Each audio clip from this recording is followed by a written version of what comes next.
Dans un pays comme le Mali, les premières victimes de la corruption et de l'enrichissement illicite sont les jeunes. Lutter contre ces fléaux, c'est permettre l'épanouissement de cette jeunesse qui constitue le fer de lance du développement du pays, comme l'ont fait savoir les plus hautes autorités, dynamique dans laquelle s'inscrit l'Office central de lutte contre l'enrichissement illicite en animant cette formation.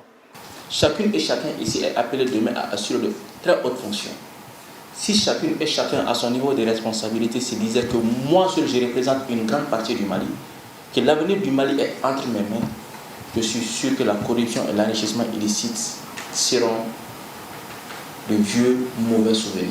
Si la lutte contre la corruption doit permettre une meilleure insertion socio-professionnelle des jeunes, il faut en retour que cette jeunesse accepte de se former pour mériter les postes de responsabilité.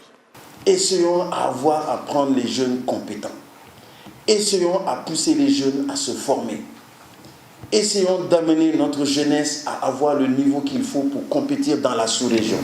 Le président du Conseil national de la jeunesse a invité ses pairs à faire sienne la lutte contre la corruption et l'enrichissement illicite pour un Mali au futur radieux. La corruption n'est pas une fatalité. Ensemble, nous pouvons la combattre. Ensemble, nous pouvons construire un Mali où chaque jeune, par son travail et son engagement, trouve sa place et contribue au développement national. Ce programme de formation que les jeunes souhaitent voir s'étendre aux autres régions du pays est soutenu par le projet d'appui à la lutte contre la corruption et par l'égalité des genres.